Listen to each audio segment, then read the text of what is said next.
Hi friends, today I am going to review the book, Cold Calling Techniques That Really Work, by Stephan Schiffman. Name the enemy. As a salesman making cold calls, you face a powerful foe, the status quo.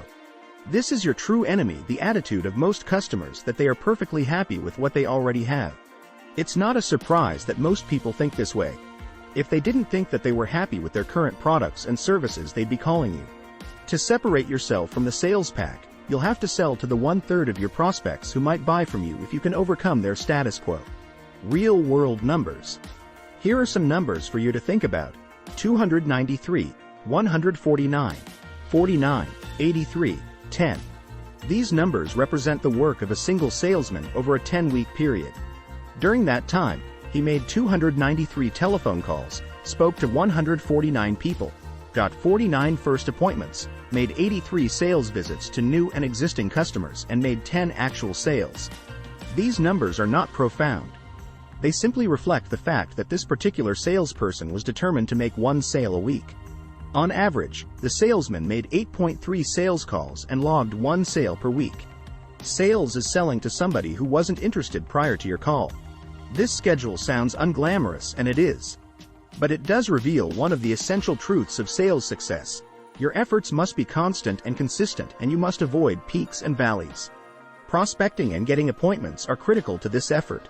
Too many salespeople overlook the importance of perpetual sales prospecting.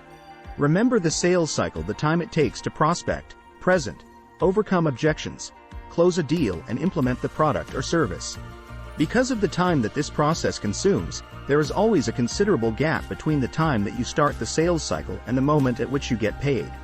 In reality, the sales that you make today are the results of the work you did yesterday. So get to work. The prospecting that you do or don't do today will determine how many sales you make in the future. The value of number. As a salesperson, you must realize the value of no. Every person who says no to you is getting you that much closer to your next sale. Everyone in sales understands that he or she will have to call many people to generate a few appointments and will have to go on many appointments to make a few sales.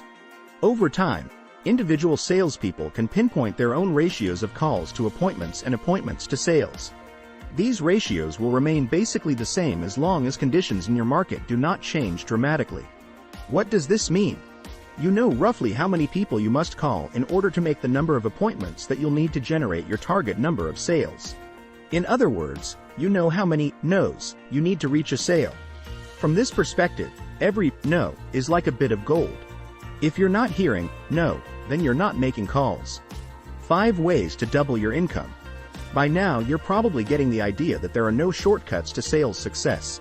While that's true, there are some logical steps that you can take to improve your effectiveness. Because of the straightforward relationship between your actions and results, it's possible to double your income by following several simple steps. 1. Double the number of calls you are making. 1. Reach more people with the calls you're making by learning better ways to get through to decision makers. 1. Use new techniques to increase your ratio of appointments to calls. 1. Increase your closing rate. 1. If you close more often, you sell more. 1. Generate more dollars per sale. 1. Sell more per client, or sell add-ons. Prospecting. As mentioned earlier, today's prospecting generates tomorrow's sales. Without prospecting, you're left with the customers who contact you directly. If you're happy in the middle of the pack, that might be enough. For the rest of us, there are many rich places to scout for new prospects. 1. Civic organizations. Involvement in your local community can have a big payoff. 1. Don't be afraid to volunteer your services. 2. Conferences. The numbers suggest that you'll get 1 lead from every 10 people you meet at a conference. 3. Neighbors. After making a sales call, randomly visit other companies that are located nearby. 4. Newspapers. Old editions are better than new ones, because everyone calls newsmakers the first day the story hits. 5. Existing business. Ask for referrals. 5. Think about your existing accounts even while you're getting new ones. 6. Research resources. Directories, white pages, yellow pages, and newsletters all can be good sources of leads. Cold call mechanics. Cold calling is one of the most dreaded, misunderstood and poorly executed business practices. Unfortunately, for a salesman, it's also one of the most important. There are 5 elements to every effective cold call. Get the individual's attention. Clearly identify who you are and the company you represent. Explain the reason for your call. Make a qualifying statement or question. Make an appointment. If you don't have enough appointments, you're not going to get enough prospects. Many people will be uncomfortable with the first step in the cold calling process, developing a cold calling script. Actually, listening to what your prospect is saying is more important than any spontaneity, which generally involves thinking about what you're going to say next while the other person is speaking. You don't need to get 1,000 more people on the phone. You may just need to get 1 more person on the phone every day. Point number 1 in your script should correspond to the first element of cold calling, getting the individual's attention. No matter what you say at the start of a call, you're going to get some response. The better your initial statement, the better the response that you'll receive. Remember that people tend to respond in kind. If you ask a gimmicky opening question, you tend to get a defensive or gimmicky response. Forget trying to be clever at the outset. In reality, something as simple as, "Good morning, Mr. Jones," is an excellent way to begin. People respond when they are addressed by name, and it's tough to resist wishing someone good morning in return. With this simple greeting, you've generated your first exchange and the conversation is underway.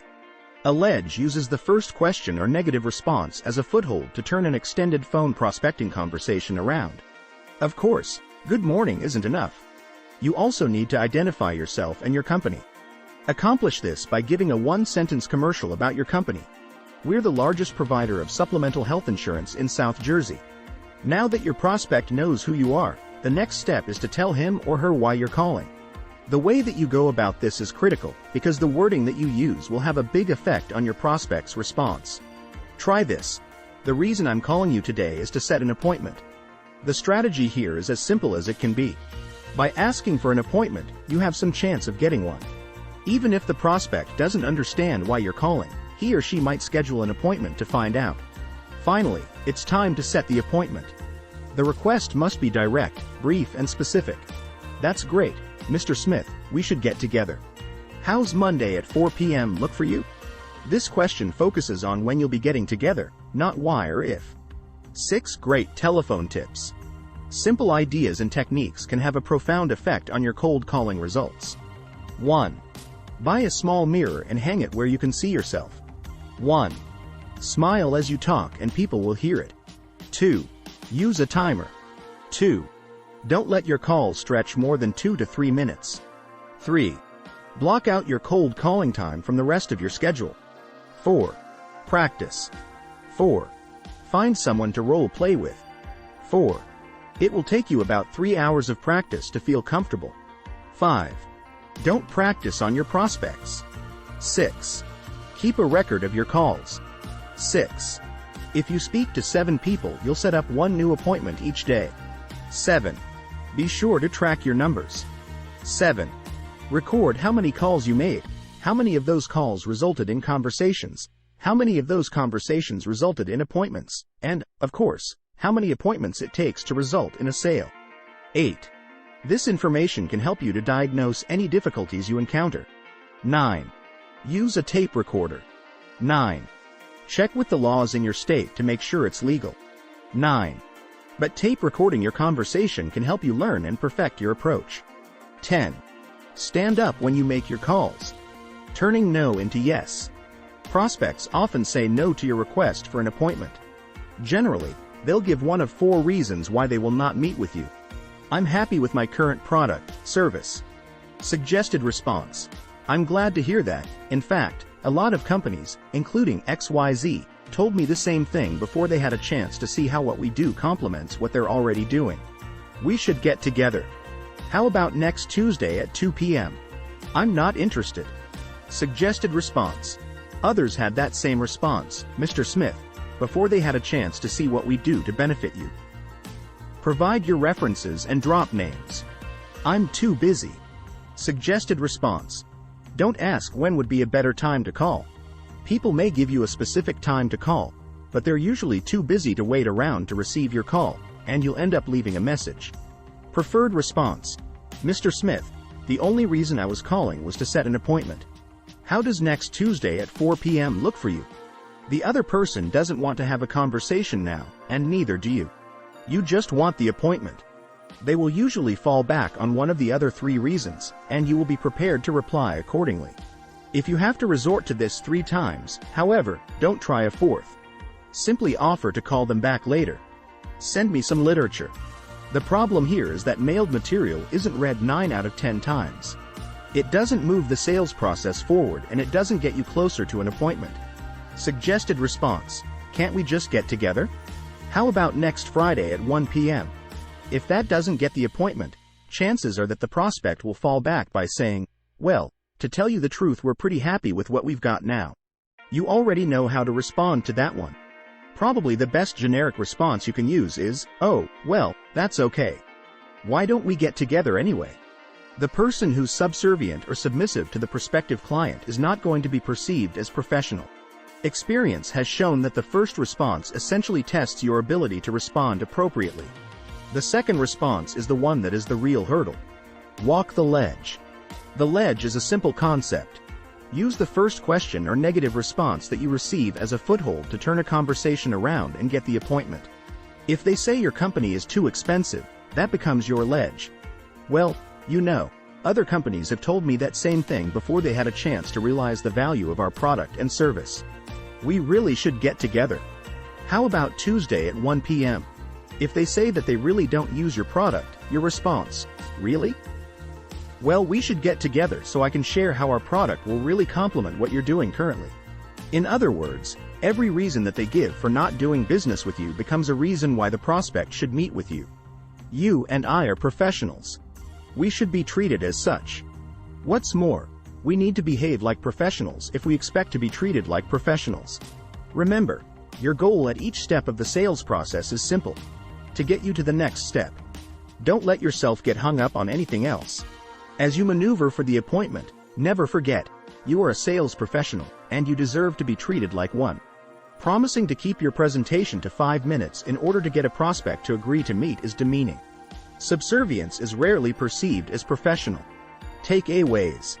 1. A salesman's biggest job is overcoming his prospect's status quo. 2. Your results with the 1/3 of your prospective customers will determine your success in sales. 3. Prospecting for new potential customers is the most important task in sales. 4. In any market, you'll have to make many calls to get a few appointments. 4. Each no that you receive brings you closer to a yes. 5. The first step in cold calling is to develop a script. 6. Start a call by getting the prospect's attention. 6. Wish the person good morning by name. 7. Identify yourself and your company with a 1-sentence commercial. 8. Ask directly for an appointment, suggest a date and time. 9. Use the ledge. Turn any excuse for not meeting into a reason for getting together. 10. The easiest way to double your sales is to double the number of calls you make. 11. If you enjoy our content and would like to stay updated with our latest videos, please consider subscribing to our YouTube channel. 11. Your support means a lot to us. Thanks you so much for watching.